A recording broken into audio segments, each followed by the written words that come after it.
Hello and welcome to this video, and I shall be telling you who I think will be qualifying from semi-final number 2 the morning of the show. A disclaimer. I hadn't addressed this before because I had hoped that the EBU would come to the correct decision by now, but since they have not, I do need to address it myself. Israel should not be allowed to participate at the Eurovision Song Contest 2024. If Russia hadn't been banned in 2022, maybe we'd be having a different conversation right now, and on a personal note, maybe Eurovision wouldn't have become such an important part of my life, but this is the reality that we are living in, so this is the conversation that we are having. Regardless of what you think of the current atrocities happening in Gaza, intentionally cutting off other people's access to food, water, and electricity is abhorrent, not to mention the act of killing. If you think governments and broadcasters should be considered as separate entities, consider the situation with Russia again. There is a video explaining why Israel shouldn't be allowed to participate linked in the description, and the creator also calls to action about what you can do yourself. Please watch that video and do something. Further resources are also listed as and when they become relevant. I'll stop talking about this when it stops being relevant.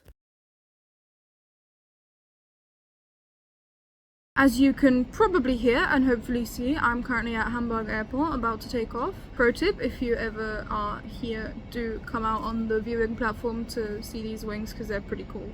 Photo opportunity. I may be slightly biased towards some artists, as I did manage to interview some of them on Saturday for Eurovision Insider in Copenhagen, but it shouldn't impact my ranking so much. I do not have official press accreditation, online or offline.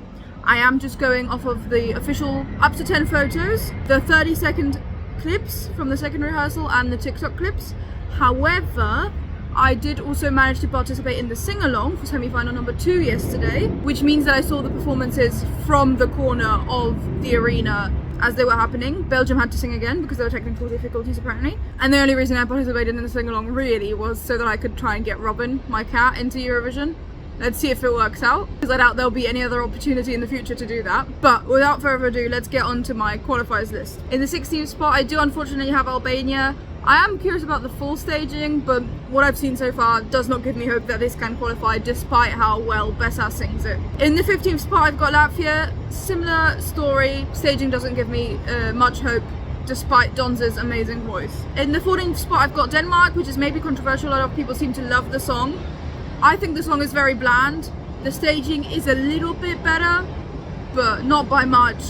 And obviously Saba always delivers a brilliant vocal performance, but I still don't think it's enough to qualify in such a packed semi-final. In the 13th spot, I've got Czechia, who I think has improved drastically since December. I think this was the same story last year, but I still don't think this will be enough for casuals. It might be a little bit off-putting, everything that's happening on stage, but maybe I'm wrong, because she is holding her own niche, so maybe she still has a chance to qualify. In the 12th spot, I've got Malta. Unfortunately, I think Loop is the weakest of the 3 truly girly bop songs we've got in the semi-final, and she's opening it. So I don't think there's any way that this can qualify, but I'd love to be proven wrong because Sarah Bonici seems so sweet and the performance is really professional. I'm so impressed by her performing the full choreography at every single pre-party as well. In the 11th spot, I've unfortunately got San Marino. I would love for Megara to qualify. I love Onsa Onsa, it's in my top 10, but I'm trying to be realistic here. I don't know if the song can appeal to enough people. More rocky people might be going for Norway, and I'm hoping to be wrong, to be honest, but I don't know who else I'd be taking out, which is why they're staying in. In the 10th spot, I've got Israel. You can't vote against the song, so I reckon it's probably going through.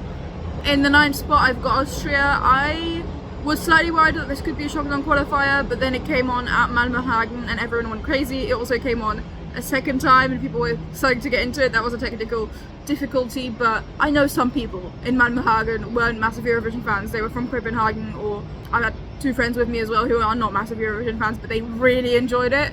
So I don't think this is a case that just Euro fans love it. I think Austria's qualifying, especially with Karin's track record of knowing everything about Eurovision, being stand-ins and whatever.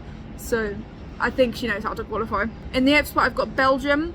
I have been getting slightly worried about it because it was my number 1 for 2 months, but not anymore. I'm hoping he can stay calm and hold back for the start of the performance so that the ending, the crescendo, really explodes.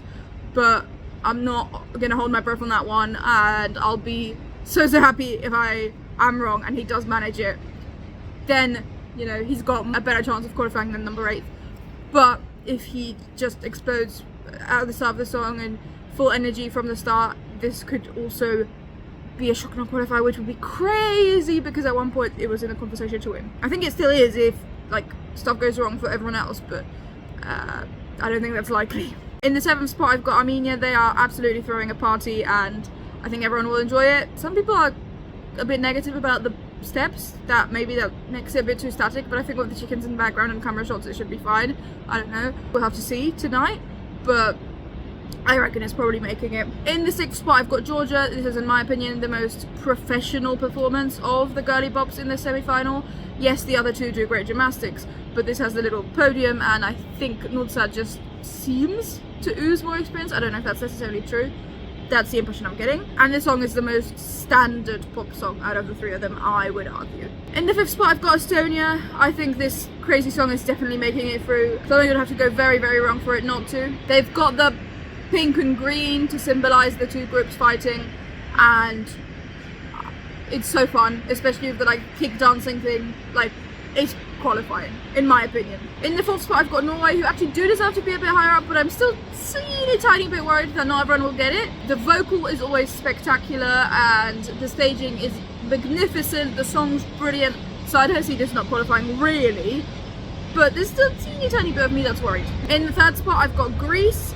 This is almost certainly qualifying. I'm so excited about the one shot. We'll have to see how that looks for the full performance, because apparently the 30-second clip is the calmest part of it. It's so modern and so Greek at the same time, and I am slightly worried that casual viewers might not get it, but to be honest, that's only ever a second thought, and then, you know, the next second I'm immediately like, no, this is too good a performance for people to not get. I don't particularly love the song, but the performance does appear to be very good. In the 2nd spot I've got Switzerland, obviously still in conversation to win, and I think they absolutely could. Some people are very underwhelmed by the spinning disc. I think it looks so cool, especially all the like tilting and whatever, that it feels like Imo is always in danger of you know, falling off and hurting themselves.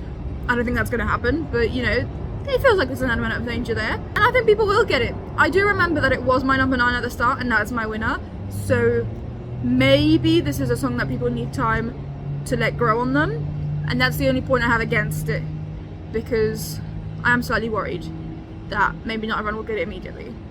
They don't need to win the semi-final to win the whole thing, to be honest, because they'll be getting massive jury support when they go through to the final. But that's only really because there's someone else who's more obvious to be the semi-final 2 winner, and that's obviously the Netherlands with Jos Klein, Europapa. I'm a little underwhelmed by the staging. There were AR rumours, and now there seems to not be any AR. I'm a little bit confused as to what is happening fully.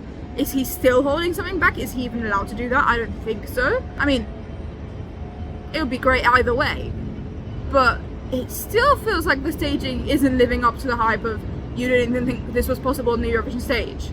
So I don't know what's happening there. Those are my predicted qualifiers for semi-final number 2, but to be honest, I think this is even harder than semi-final number 1 to predict, somehow. You know, like, if Greece wasn't a shock non-qualifier, I could somehow follow the logic. Same for Belgium, if, you know, Czechia do qualify, I wouldn't be totally surprised either. Like, it feels almost impossible to predict. But this is what I'm feeling, gut feeling, and some logic the morning of the show. Thank you ever so much for watching this video. I really do hope that you enjoyed it. That gets something out of it. I'll see you next one whenever that shows up on your feed. Bye!